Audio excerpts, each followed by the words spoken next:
paths are pretty good. I have put a disposable poncho under my rucksack. There's no point putting it on top, you get blown away. Keeping off the worst of the weather. But the weather, not a lot of rain, but what there is like horizontal shards of ice slapping you in the face.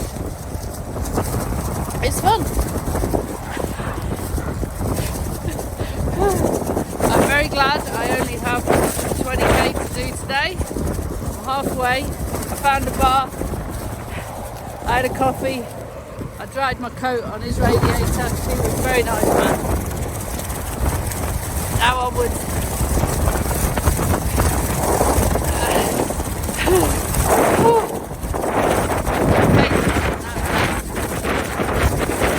The wind is in my face. Woo! It's good to be alive.